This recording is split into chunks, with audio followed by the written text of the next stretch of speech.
우리 25절, 26절 두 절 말씀 한번 마지막 두 절 말씀인데 합독하도록 하겠습니다. 다시 한번 봉독합니다. 시작. 바나바가 사울을 찾으러 다소에 가서 만남에 안디옥에 데리고 와서 둘이 교회에 1년간 모여 있어 큰 무리를 가르쳤고 제자들이 안디옥에서 비로소 그리스도인이라 일컬음을 받게 되었더라. 아멘. 우리 좌우에 계신 분들과 한번 인사하겠습니다. 오늘은 인사하실 때 이렇게 인사하시면 좋겠습니다. 만약 아름다운 것이 죄라면 집사님은 큰 죄인일 것입니다. 네. 같이 인사하겠습니다. 네.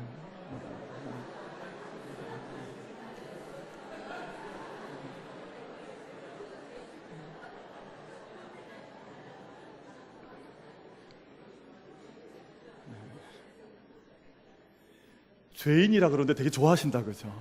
죄인이라고 하는데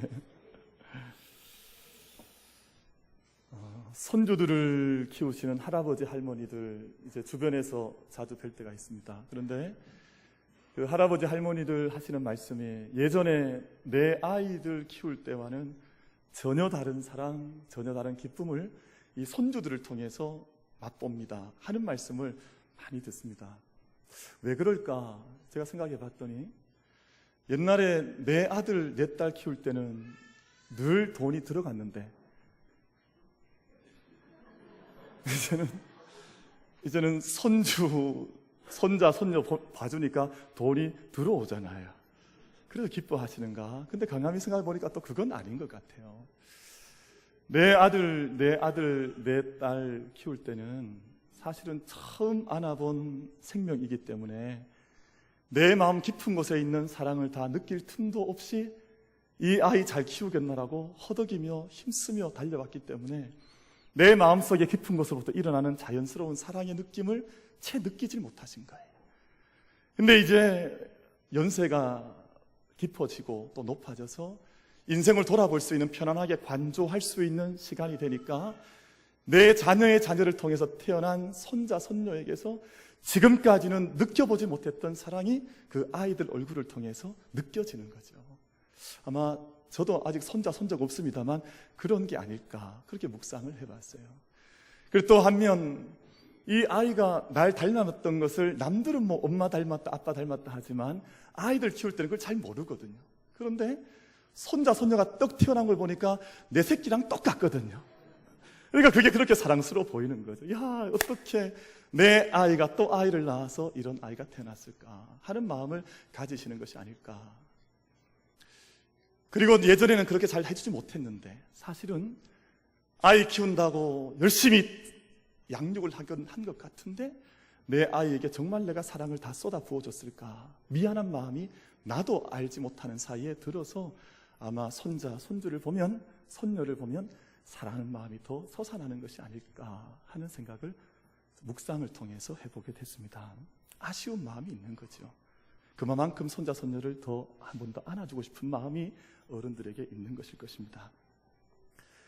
다이애나 루먼스라고 하는 시인이 지은 시 가운데 만일 내가 다시 아이를 키운다면, 만약 내가 다시 아이를 키워줄 수 있는 기회가 내게 주어진다면, 내가 다시 한번 아이를 키워볼 수 있는 시간이 나에게 온다면 불가능한 일이지 않습니까? 그런데 그것을 시로 고백한 내용이 있습니다. 그 내용을 좀 읽어드려 보려고 합니다. 이 시 속에는 후회도 담겨 있고 회한도 있지만 우리가 어떻게 사람을 세워가고 자녀를 세워가야 하는지에 대한 지혜를 주는 식구들이 들어있는 것 같습니다. 만일 내가 다시 아이를 키운다면, 만일 내가 다시 아이를 키운다면 먼저 아이의 자존심을 세워주고 집은 나중에 세우리라. 아이와 함께 손가락으로 그림을 더 많이 그리고 손가락으로 명령하는 일은 덜 하리라. 아이를 바로 잡으려고 덜 노력하고 아이와 하나가 되려고 더 많이 노력하리라. 시계에서 눈을 떼고 눈으로 아이를 더 많이 바라보리라. 만일 내가 다시 아이를 키운다면 더 많이 아는 데 관심을 갖지 않고 더 많이 관심 갖는 법을 배우리라. 자전거도 많이 타고 연도 더 많이 날리리라. 들판을 더 많이 뛰어다니고 별들을 더 오래 바라보리라. 더 많이 껴안고 더 적게 다투리라. 도토리 속의 떡갈나무를 더 자주 보리라. 덜 단호하고 더 많이 긍정하리라. 힘을 사랑하는 사람으로 보이지 않고 사랑의 힘을 가진 사람으로 보이리라. 내가 만약 다시 아이를 키울 수 있다면 하는 내용의 시 속에 담겨진 내용을 함께 봤습니다. 부모의 관심은 자녀가 잘 자라는 것일 것입니다. 또 공동체에 많은 사람들이 있을 때에는 지도자는 사람들이 잘 은혜 가운데 서가는 것을 원하는 것이 지도자, 앞선 사람들의 마음일 것입니다. 그런데 문제는 많은 부모들이 또 많은 공동체가 사람이 아름답게 세워져 가는 것을 경험해 나가는 것보다 내가 그토록 잘 세우기 원했던 자녀이지만 오히려 내가 원하는 대로 자녀가 잘 자라가지 않는 모습을 보거나 혹은 사람이 온전하게 서가야 하는데 내가 기도하는 바, 소망하는 바대로 사람이 잘 서가지 못할 때 느끼는 아픔들을 우리가 함께 가지며 살아가는 인생 길 아닌가 하는 생각을 해보게 됩니다. 지난 주간에 제가 어떤 한 분을 만났는데 그분이 눈물 가운데 울면서 기도의 제목을 제게 주셨습니다. 이분에게는 부유한 가정을 이루고 사는 동생의 가정이 있습니다. 근데 이 가정은 부러울 것이 없는 가정이에요. 세상적 기준으로 보면 이미 성공한 가정이요, 남부럽지 않은 가정이요, 물질적으로든 사회적 지위로든 아무런 부끄러움이 없는, 거릴 것이 없는 그런 가정을 사는 동생을 가진 한 분이었습니다. 이분이 내어준 기도의 제목이 뭔가 하니 그 동생의 가정 속에 중3 아이가 있는데 남부러울 것이 없죠. 좋은 환경에서 좋은 교육을 시키고 남들이 볼 때는 전혀 부족함이 없는 아이인데 이 아이가 최근에 병이 들었는데 말을 더듬는 병이 왔다는 겁니다. 말 더듬이가 된 거예요. 부모는 이 아이를 사랑하는 마음으로 잘 세우겠노라는 작정 속에 교육하고 가르치고 학원을 보내고 그렇게 자기의 사랑으로 표현을 해서 키웠는데 어느 날 이 아이는 그 사랑을 다 감당하지 못해서 부모의 사랑을 다 자기 마음속으로 다 소화하지를 못해서 어느 날부터 말을 더듬기를 시작을 해서 지금 말을 제대로 못하는 지경이 되어버리고 말았다는 것입니다. 가슴 아픈 일이죠. 사람을 사랑하고 세우는 것 쉽지 않은 일 같습니다. 우리가 잘 자라가야 하는데 건강하게 사람이 자라가지 않으면 우리 아이들이 어릴 때 얼마나 예쁩니까? 눈에 넣어도 아프지 않을 만큼. 제가 1부 예배 마치고 제 목양실에 가는데 어떤 아이가 저한테 와서 인사하길래 제가 같이 안아주고 잠시 축복해 줬는데 얼마나 예쁜지 모릅니다. 어린 아이인데요. 근데 그 아이가 아무리 예쁘다 할지라도 더 이상 자라지 않은 채 그 모습 그대로 그 자리에 머물러 서 있다면 그 부모에게나 우리에게나 모두 다 고통스러운 경험이 될 수밖에 없을 것입니다. 사랑하는 자녀들이 아름답게 강건하게 자라가야 하고 또 함께 하나님의 집을 함께 이룬 믿음의 성도들도 하나님 자녀로 부름받은 이후에 예수 그리스도의 그 이름과 은혜 속에서 장성한 분량까지 예수 그리스도의 성숙한 믿음의 분량까지 자라가야 하는데 만약 그 자라감을 멈추게 된다면 우리에게는 너무나 아픈 일이 될 것입니다. 사랑하는 성도 여러분, 오늘 시간 우리가 1시간 예배 드리는데요, 이 시간을 통해서 나를 향해서 자라가기 원하시는, 우리의 자녀를 아름답게 세워가기 원하시는 하나님의 마음을 우리가 함께 터치받고 하나님의 인도하심 속에 우리가 온전히 강건하게 아름답게 성숙하게 자라가기를 주님의 은혜를 함께 구하며 예배하는 이 시간이 되기를 축원합니다. 오늘 수많은 사람들을 참된 그리스도인으로 세워나갔던 바나바라고 하는 사람을 우리는 말씀을 통해서 만나게 됩니다. 바나바는 역사적으로 중요한 한 교회였던, 이정표가 되었던 교회, 안디옥 교회라고 하는 교회를 처음 세웠던, 교회의 파운데이션을 놓았던 교회의 개척자였습니다. 교회를 세웠을 뿐만 아니라 우리 역사 속에 가장 위대한 사도라고 부름받는 사도 바울, 그 사람을 데려다가 사도다운 사람으로 세워주었던 사람이 바로 바나바라고 하는 사람입니다. 사랑하는 성도 여러분, 교회와 사람이 다르지 않습니다. 우리가 교회를 세운다고 할 때, 교회를 세워간다고 말할 때 우리는 보이는 외적인 화려하고 거대하고 외적인 모습으로 보기에 화려한 건물 교회를 짓는 것을 말하지 않습니다. 그것을 의미하는 것이 아닙니다. 교회를 세운다고 하는 것은 교회 안에 서 있는, 함께 한 몸을 이루고 한 지체를 이룬 성도 한 사람 한 사람이 바른 인격과 지식과 믿음과 삶 속에서 아름답게 장성해 가는 것을 교회를 세워간다고 말하지, 교회 외적인 건축을 말하는 것은 아닐 것입니다. 사랑하는 성도 여러분, 한 사람 바르게 서가는 것도 마찬가지일 것입니다. 한 사람이 바르게 세워질 때, 한 사람이 상처투성이로 이 땅 가운데 굴러다니는 것이 아니라 정말 온전한 사람으로 이 땅 가운데 세워지는 것을 바라보게 되고 서로 경험하게 될 때에 그곳에 하나님께서 기뻐하시는, 성령께서 내주하시고 역사하시는 주님의 몸된 교회가 그 자리에 세워지게 되는 줄로 믿습니다. 그래서 교회가 서가는 것과 한 사람이 세워지는 것은 서로 별개의 문제가 아니라는 것입니다. 안디옥이라고 하는 것은 저희가 잘 아시는 대로 이스라엘 지역이 있으면 이스라엘 북쪽 지역으로 올라가 지중해를 타고 올라가 소아시아 지역과 만나는 지점에 있는 한 도시가 안디옥이라고 하는 이방 도시였습니다.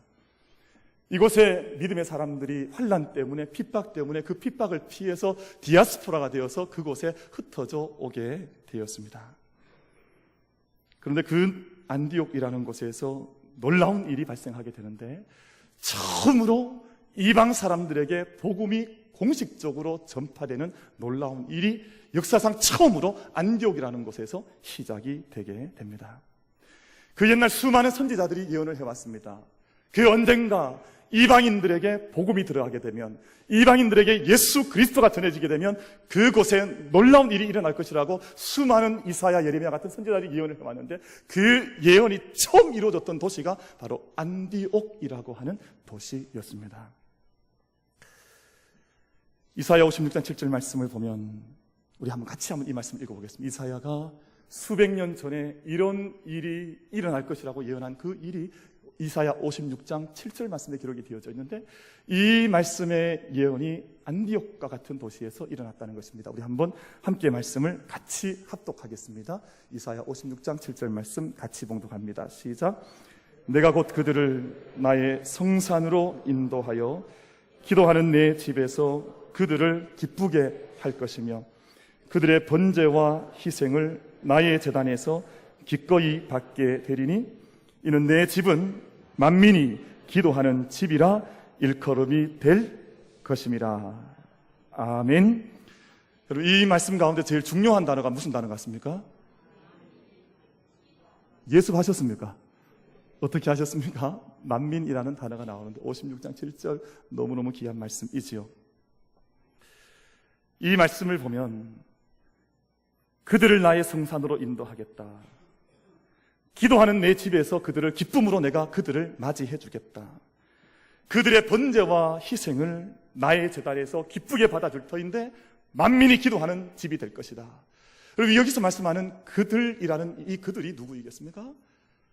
여기서 말하는 그들이라고 하는 것은 하나님을 알지 못했던 이방 사람들, 하나님을 알지 못해서 세상 가운데 살아던, 세상에 속해 어둠 속에 사로잡혀 있던, 흑암의 권세 속에 잡혀 있던 사람들, 그들이 내 집으로, 나의 성산으로 오게 될 것이요, 그들이 번제와 희생을 드리면 내가 기쁘게 받아줄 것이요, 만민이 와서 기도하면, 그들이 와서 기도하면 내가 그 집을 기도하는 집이 될 것이다. 하나님께서 그렇게 말씀을 하고 계신 것입니다. 박해 때문에 사람들이 흩어져 갔습니다. 흩어진 사람들이 복음을 전했습니다. 그 복음을 듣고 이방 사람들이 이 이사야와 같은 말씀 속에 예언된 그 구약의 예언의 말씀이 이 도시 속에서, 도성 가운데에서 이루어지고 있다고 하는 것을 사람들은 처음으로 깨달아 알아나가기 시작했고, 그 자리에 바로 바나바라고 하는 한 사람이 서 있는 것입니다. 예수 그리스도 안에서 사람들을 세우도록 그들 가운데 보냄받았던 한 사람, 바나바였습니다. 저는 1992년에 군에 입대를 했습니다. 조금 늦은 나이에, 그 당시에 좀 일찍 군에를 갈 수도 있었습니다만 몇 가지 사정이 좀 있어서 좀 늦은 나이에 제가 논산 훈련소에 92년 10월 달에 입대를 했습니다. 저는 군에 가면 다 처음부터 다 멋있어지는 줄 알았습니다. 가서 제 입고 갔던 옷들 다 반납하고 군복을 입어보니까 얼마나 어울리지 않는지, 정말 이건 저한테 너무 어울리지 않는 옷을 제가 입은 거예요. 돌아봤더니 저만 그런 것이 아니라 함께 입대했던 논산훈련소에 입대했던 우리 입대 모든 동기들도 보니까 정말 웃음이 절로 나오는, 옷이 어떻게 저렇게 안 맞을까? 모자를 써도 맞지 않고 계급장은 없고 몸도 맞지 않는. 근데 그곳에 제가 6주간 훈련을 받았는데요, 6주간 훈련을 받는 동안 한 사람을 만났습니다. 빨간 모자를 쓰고 있는 너무너무 무서운 교관을 만났어요. 근데 교관은 모자를 쓰니까 눈을 보여주지 않더라고요. 근데 그게 얼마나 권위가 있는지, 저도 앞으로 설교할 때 꼭 모자를 쓰고 설교를 해야 되지 않을까. 눈을 보여주지 않고, 그래야 아마 권위가, 힘이 나오는 것 같아요. 근데 그 교관과 함께, 그 무서운 교관과 함께 6주간을 보내는 동안, 한 주간을 보내고, 둘째 주간을 보내고, 셋째 주간을 보내고, 그 사람의 모습을 보면서, 아, 군인의 모습은 이렇게 만들어 가는구나. 아, 이렇게 나의 모습이 다듬어져 가는구나. 아, 이렇게 군인의 힘들이, 분위기가 이렇게 나오는구나. 한 주간 한 주간 지내면서 아직도 다 이루지 못했지만, 6주간 짧은 훈련으로 어떤 군인이 되겠습니까만, 그 군인의 정신과 스피릿과 모습이 어떠해야 하는지를 그 한 사람을 통해서 배운 후에 자대라고 하는 것을, 정말 군인으로 계급장을 달고 들어가게 됐습니다. 바나바의 역할도 그랬습니다. 그가 안디옥에서 처음 교회를 세울 때 모든 사람들이 예수 그리스도를 믿고 구원을 받았다는 것은 알고 있었지만, 예수 그리스도, 그리스도인이 된다고 하는 것이 어떤 의미인지를 아직도 채 알지를 못하고 있었습니다. 그런데 바나바를 통해서 1년을 깊이 함께 그곳에서 생활하는 동안 모든 사람들이, 아, 이 사람들은 그리스도인이라고 하는 첫 부름을 그 안디옥이라고 하는 것에서 처음으로 사람들에게 공적으로 듣게 되었습니다. 그러면 어떻게 바나바가 사람과 교회를 세워나갔겠습니까? 첫 번째, 바나바가 사람을 세워나가는 방법은 아주 간단한, 심플한, 매우 단순한 방법이었습니다. 그것은 그가 사람을 살리는 말을 사용한 것이었습니다. 사람을 죽이는 것과 사람을 살리는 권세가 다 우리 혀에 있습니다. 우리의 말이 죽이는 말이 될 수도 있고 사람을 세우는 말이 될 수도 있는데, 바나바는 그 말을 사용하면서 어렵고 복잡한 말을 사용한 것이 아니라 매우 단순한 한마디 말을 통해서 그 이방 땅 가운데 그리스도인들을 세워나가고 믿음의 자녀들을 세워나가기 시작했다는 것입니다. 잠언 12장 18절 말씀에 재미있는 말씀이 나오는데요, 이런 말씀이 나옵니다. 칼로 찌름같이 함부로 말하는 자가 있거니와. 여러분, 칼을 함부로 휘두르면 얼마나 위험합니까? 근데 마치 칼로 찌르는 것처럼 위험한 말을 사용하는, 함부로 말하는 자가 있거니와 지혜로운 자의 혀는 못과 같다 그랬습니까? 양약과 같다.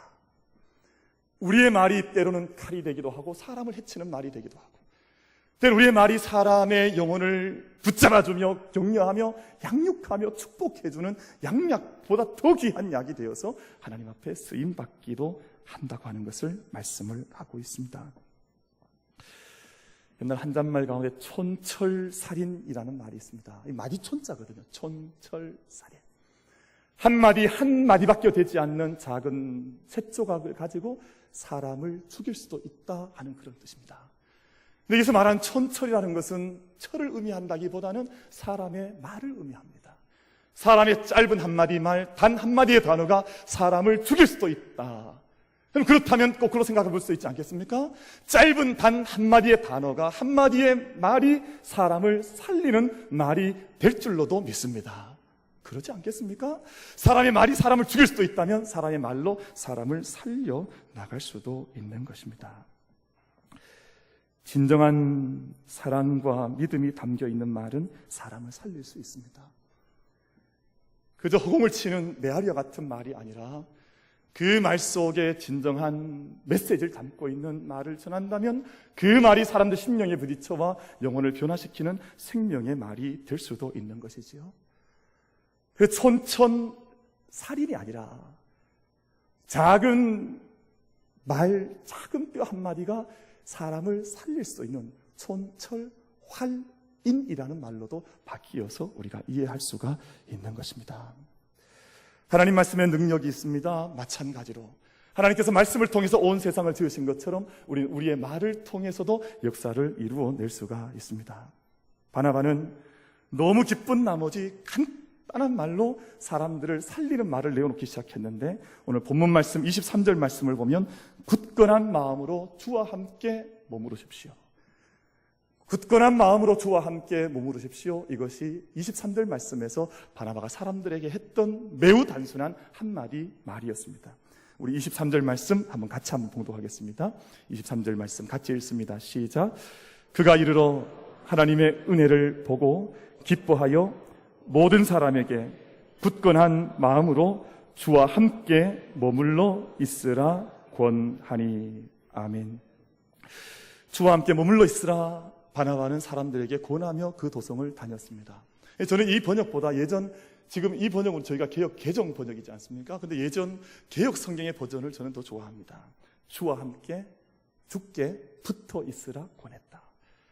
멀리 떨어져 있지 말고 주께 붙어서 가는 믿음을 가져라. 이것이 바나바가 사람을 세우기 위해서 안디옥에서 내어놓았던 짧은 매우 단순한 말 한마디. 근데 그 말 때문에 사람들이 살아나 그 땅에 믿음의 도성을 세워 나갔던 것입니다. 중요한 것은 바나바 왜 이런 말을 할 수 있었을까? 바나바는 그 도성에 처음 왔을 때 하나님께서 일하시고 있는 은혜의 사건을 목도하는 눈을 가지고 있었습니다. 하나님께서 이곳에서 일하고 계시는구나, 하나님께서 이곳에서 역사하고 계시는구나. 그것이 안디옥이라고 하는 도성에 왔을 때 그의 눈에 비춰졌던 영적인 현실이었습니다. 사랑하는 성도 여러분, 누가 사람 세우는 말을 할 수 있습니까? 누가 사람을 살리는 말을 건넬 수 있습니까? 다른 사람은 다 알아보지 못해도 하나님께서 이곳에서 일하고 계신다고 하는 하나님의 은혜의 사건을 볼 수 있는 그 사람이 사람을 세우며 자녀를 세우며 우리 믿음의 다음 세대를 세워가는 역사를 이루어가게 되는 줄로 믿습니다. 그래서 하나님의 일하심을 바라보는 것. 다른 사람들은 다 포기하자 하고 볼 수 없다 해도 이 어두운 현실 가운데서 하나님께서 지금 역사하고 있습니다라고 하는 하나님의 일하심이 성도들 속에, 우리 자녀들 속에 이루어지고 있다고 하는 것을 볼 수 있는 그 사람이 사람을 세울 수 있게 되는 것입니다. 구약성경 보면 엘리야 선지자가 3년 6개월 동안 이스라엘 전역에 비가 내리지 않는 것을 경험했습니다. 그가 이 땅에 비가 오기를 간절히 구해서 땅에 엎드려 하나님 앞에 자기의 무릎 사이에 얼굴을 묻고 하나님께 기도했습니다. 기도하는 동안 엘리야 선지자가 자기 사안에게 물었습니다. 어떤 일이, 어떤 변화가 있느냐? 저 바다 위에 먹구름이 일어나고 있느냐? 거듭거듭 묻지만 사안의 말은 아무런 변화가 없다는 것입니다.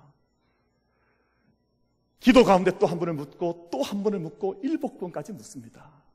저기 바다 가운데서 어떤 변화가 있느냐? 근데 7번을 질문하고 났더니 사안이 말을 하기를, 저 멀리에서 손바닥만한 작은 구름이 일어나는 것을 봅니다. 그럼 됐다. 엘리야가 보았던 것은 그때 그 작은 손바닥만한 구름 하나에서 이제 하나님께서 일을 시작하시는구나 하는 믿음의 고백과 믿음을 가졌던 것입니다. 사랑하는 성도 여러분, 누가 사람을 세울 수 있습니까? 누가 사람을 격려할 수 있습니까? 99%가 아니어도 1%의 가능성이 있으면 그 안에서 하나님의 역사하심을 손길을 볼 수 있는 만민교의 모든 성도님들이 되기를 다 주님의 이름으로 축원을 드리겠습니다. 사람 세우는 것은 그곳에서부터 시작합니다. 작은 말 한마디, 주님께 견고하게 붙어 계십시오. 이 말은 복잡한 신학적 스테인먼이 아니었습니다. 근데 그럼에도 불구하고 간단한 그 말을 통해서 주께 붙어 있으십시오. 이 말을 통해서, 이 사랑과 진정성 있는 말을 통해서 안디옥 도성 속에 놀라운 역사가 새롭게 시작되었다는 것입니다. 우리 옆에 분에게 한번 권면하겠습니다. 주님께 꼭 붙어 계십시오.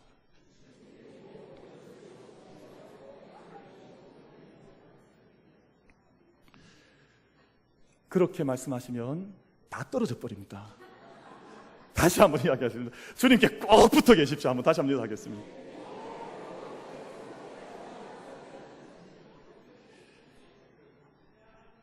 문방구에 가서 딱풀로 붙이면 이틀이면 떨어집니다. 초강력 폰드로 붙여놓으면 이것이 무슨 바람이 불어도 지진이 나도 무너지지 않잖아요. 우리가 성령의 은혜 가운데 주님께 견고하게 함께 붙어가는, 그분을 의지하는 은혜가 우리 모두에게 있게 되기를 주의 이름으로 축원을 드립니다. 그래서 작은 말 한마디가 중요합니다. 작은 나의 감정의 표현 하나가 대단히 중요합니다. 우리 한국 사람들은 사실은 어떤 표현에 조금 그렇게 능하지는 않는 것 같아요.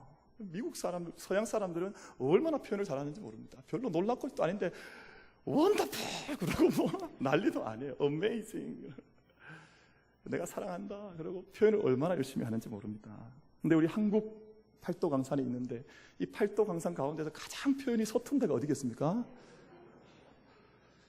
답은 요구하지 않겠습니다만 저희랑 그렇게 멀진 않은 것 같아요. 어딘가 있는데. 그래서 사랑한다는 말도 자주 하는 게 필요하거든요. 근데 저도 이렇게 돌아오면 요즘 때때로 후회하는 것 중에 하나가, 저도 경상도 보리문둥이니까 저희 어머니한테 사랑한다는 말을 많이 못 해드린 것 같아요. 마음은 있어요. 마음은 있는데 여기까지 올라오다가 그래도 내가 경상도 남자 이러면 안 되지, 참는 거예요. 왠지 쑥스러운 거예요. 근데 그 말을 하는 것이 중요하거든요. 작은 한마디 말을 하는 것이 필요합니다. 한국말 하기가 어려우면 앞으로 여러분 영어로 표현하시면 됩니다. 저를 한번 따라해 봅시다. I love you. 그것도 어려우시면 독일어로 하시면 됩니다. Ich liebe dich. 이렇게 만약 한국말이 너무 쑥스러우면 다른 말로 하시면 되잖아요. 근데 그 말 한마디 때문에 죽어가던 영혼이 살아난다면 왜 그 말을 아끼겠습니까? 왜 그 표현을 하지 않겠습니까? 그 어두웠던 이방 도시 안디옥에도 그 말 한마디 때문에 교회가 세워지고 그리스도인이라 부름받는 사람이 넘쳐나기 시작했다면 왜 우리가 사람을 살리는, 사람을 세우는 일을 위해서 말 한마디 하는 것을 주저할 이유가 어디에 있겠습니까? 자녀들도 마찬가지입니다. 자녀들이 학교에서 90점을 받아옵니다. 우리 아이가 학교에서 90점을 받아오면 부모님들은 주로 어떻게 반응하셨습니까? 이야, 잘했다. 어떻게 90점을 받았냐? 이렇게 말하면 얼마나 좋겠습니까마는, 조금만 더 하면 100점 받을 텐데 너 왜 90점 받아왔냐? 100점이 그렇게 어렵냐? 그렇게 이야기합니다. 자녀들이 학교에서 열심히 공부를 해서 100점을 받아옵니다. 엄마 자랑스럽게 엄마 받으려고, 애들이 시험 날치면 엄마 아빠한테 빨리 봐달라 그러잖아요. 그래서 말하지 않고 툭 내밀잖아요. 받아주면 우리가 100점을 우리가 자녀들이 받아옵니다. 근데 부모님들이 그거 있는 그대로 칭찬해주면 좋은데 뭐라 그럽니까? 너네 반 아이들 다 100점 받았지? 그러니까 뭔가 내 안에 있는 사랑의 말을 있는 그대로 해주면 되는데 우리 그 말 내어놓는 것이 그토록 어려운 거예요. 얼마나 말이 어려운지 모릅니다. 사랑하는 성도 여러분, 믿음의 말을 통해서 믿음의 역사가 일어나는 줄로 믿습니다. 믿음의 말은 전능하신 하나님을 고백하는 믿음의 고백이에요. 내 안에 있는 믿음의 고백, 그 고백 때문에 사람이 살아날 수 있다면 우리가 왜 축복의 말을, 왜 사랑과 영혼의 깊고 깊은 곳에 담아놓았던 말을 꺼내지 않을 이유가 어디에 있겠습니까? 죽게 붙어 있으십시오. 주님이 당신을 사랑하십니다. 하나님의 꿈이 내 속에 있다. 우리가 모든 축복과 하나님의 나라의 가능성의 말을 우리 사람들, 우리 자녀들 통해서 내어놓으셔서 사람 세우는 일에 함께 쓰임받는 저와 여러분이 되기를 간절히 바랍니다. 바나바가 사람을 세우는 두 번째 방법은 권하는 방법이었습니다. 명하는 방법이 아니라 권했다. 23절 제일 마지막 단어는 권하니라는 말씀으로 끝을 맺고 있습니다. 모든 사람에게 굳건한 마음으로 주와 함께 머물러 있으라 권했다. 여러분, 권했다고 하는 말은 명령했다는 뜻이 아닙니다. 권했다라는 말을 영어 성경에서는 encourage라고 하는 단어를 씁니다. encourage. 이 말은 격려하다는 뜻이에요. 힘을 북돋아주다. courage라고 하는 말이 용기라는 말이거든요. 근데 in이니까 용기를 이 사람 속에 북돋아주기 위해서 내가 낮은 자리에 내려가서 그 사람을 섬기면서 그 사람을 세워줬다는 뜻이 권했다라는 말의 의미가 되는 것입니다. 바나바는 낮은 자리에서 안디옥 교회를 섬겼습니다. 높은 자리에 올라가서 명령하고 사람들에게 강권한 것이 아니라 주님의 마음을 가지고 낮은 자리에 서서 겸손의 마음으로 그들을 섬기는 영으로 그 사람들을 권했다, 그렇게 말씀을 하고 있습니다. 예수님께서 이 땅에 높임받고 섬김받기 위해서 오신 것이 아니라 이 땅 가운데 섬기기 위하여 오셨다. 우리 주님께서, 우리가 주로 고백하는 예수 그리스도께서 이 땅 가운데 섬김의 주로 오셨다면 그 주님을 나의 주로 고백하는 우리가 낮은 자리에 서서 사람들을 권하는 자리에 서야 하는 것은 너무나 당연한 일일 것입니다. 성경에서 자기 자신을 낮추어 겸손하게 나아가는 경우는 세 가지 경우가 있는데, 첫 번째는 경배하는 때, 예배하는 때는 자기 자신을 낮추어야 합니다. 경배에 오는 무릎을 꿇는 것입니다. 무릎을 꿇고 낮은 자리에서 하나님을 섬기는 것입니다. 시편 95편 6절 말씀을 보면, 오라 우리가 굽혀 경배하며 우리를 지으신 여호와 앞에 무릎을 꿇자. 경배하고 예배하는 자의 자세는 하나님 앞에서, 비록 우리가 지금 이 자리에 앉아있다 할지라도 우리의 영적인 자세는 무릎을 꿇고 경배하는 것이 맞는 줄로 믿습니다. 그럼 제가 이 시간 서서 예배를 인도하고 있다 할지라도 제 영적 자세는 하나님 앞에, 섬기는 성도들 앞에 무릎을 꿇는 심정으로 말씀을 전하고 섬겨나가는 것이 예배 인도자의 영적 근본적 자세가 아니겠습니까? 첫 번째, 성경은 예배하는 자는, 경배하는 자는 무릎을 꿇고 오라 우리가 굽혀 경배하며 여호와 앞에 무릎을 꿇자, 그렇게 말씀하는 것입니다. 하나님께서 그렇게 자기 자신을 무릎을 쳐 복종하며 하나님 앞에 꿇어 경배하는 자에게 하나님 예비하신 축복과 은총을 허락해 주시는 줄로 믿습니다. 둘째는 기도할 때입니다. 기도의 사람들은 때때로 다양한 기도의 전통이 있습니다만 사실은 무릎을 꿇고 하나님께 기도하는 것입니다. 낙타 무릎이 되는 것입니다. 물론 우리가 이제 우리의 여러 가지 신체적 조건 때문에 변화가 있다 할지라도 내 마음의 자세만은, 내 영적 자세만은 늘 하나님 앞에 기도할 때 무릎을 꿇고 기도하는 것입니다. 저는 요즘 금요 기도를 인도하는데 함께 공적 기도가 끝이 나면 제 자리에 나아가서 무릎으로 하나님 앞에 나아갑니다. 그것이 앞서 목회자가 가져야 하는 영적 자세라고 믿기 때문에 무릎을 꿇습니다. 구약성경 다니엘서 6장 1절 말씀을 보면 다니엘은 이렇게 기도했습니다. 다니엘이 그 이 조서에 왕의 도장이 찍힌 것을 알고도 자기 집에 돌아가서는 윗방에 올라가 예루살렘으로 향한 창문을 열고 전에 하던 대로 하루 3번씩 무릎을 꿇고 기도하며 그의 하나님께 감사했다라고 말씀을 합니다. 하루 3번씩 무릎을 꿇고 하나님께 나아갔다. 또 한 가지 자신의 자세를 낮추어야 하는 경우는 사람을 섬길 때입니다. 예수님께서 유월절 전날 제자들의 발을 씻기실 때 수건을 허리에 감으시고 제자들 발 앞에 무릎을 꿇고 제자들을 섬겨주셨습니다. 무릎을 꿇지 않는 섬김은 진정한 섬김이 될 수가 없고, 하나님께서는 진정한 섬김의 사람을 사용하셔서 그를 통하여서 사람들을 세워나가는 것입니다. 이것이 바나바가 안디옥이라고 하는 도성에서 가져갔던 사람 세우는 방법, 낮은 자리에 서서 사람들을 권하고 인커리지먼, 사람들 마음속에 용기와 힘을 넣어주는 일을 통해서 그 땅에 사람들을 세워나갔던 것입니다. 바나바는 한 사람 찾기 위해 노력함으로 사람을 세워나갔습니다. 요즘 병든 사랑을 가진 부모들이 자기 자신을 사랑한다고 하지만 자기 자신을 내가 누리지 못했던 성공의 수단으로 자기 자식들을 삼아서 교육하여서 병든 모양이 자녀들에게 투영되는 경우가 얼마나 많이 일어나는지 모릅니다. 내가 이 꿈 못 이뤘으니까 내 자녀들에게는 이루게 해야지. 그것이 자녀를 위한 것입니까? 부모의 욕심을 위한 것입니까?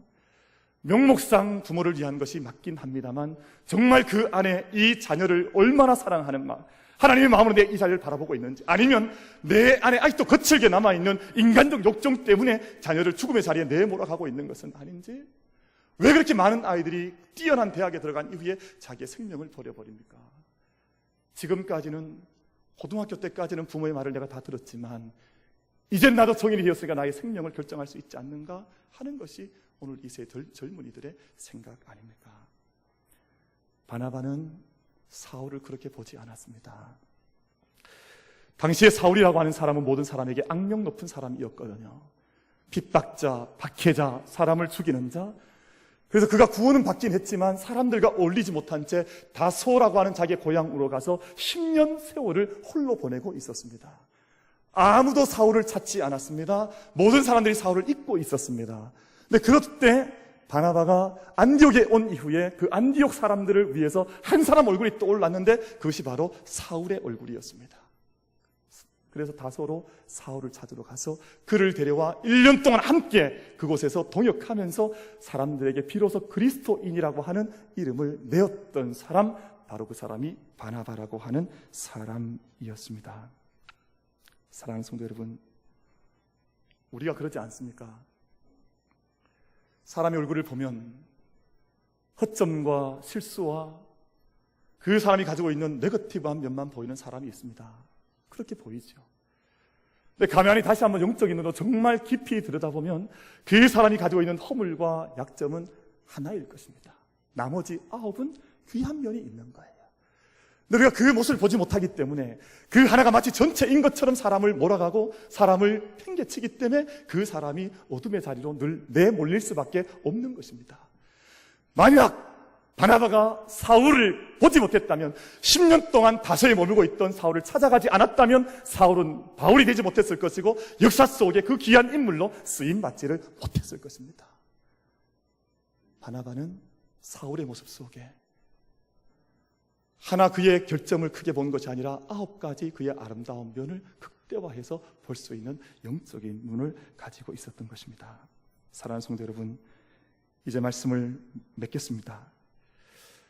이 재단 만민교회, 그리고 여러분의 모든 가정 또 섬겨나가는 모든 일터 일자리마다 사람이 함께 세워지고 사람이 주님 앞에 영광스럽게 다듬어져가고 아름답게 성화되어져가는 은혜가 우리 모두를 통해서 나타나게 되기를 간절히 바랍니다.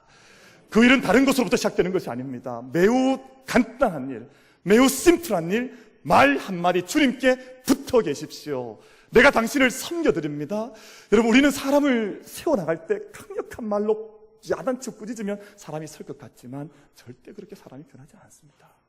바나바와 같이 한 사람을 낮은 자리에 서서 축복하며 섬겨나갈 때, 또 모든 사람들이 그 사람을 보지 못할 때에도 내 믿음의 눈을 떠 그 사람을 보고 찾아 손길 내밀 때 하나님께서 우리 자신을 세워주실 뿐만 아니라 우리를 통해서 사람 세우는 역사를 나타내 주실 줄로 믿습니다.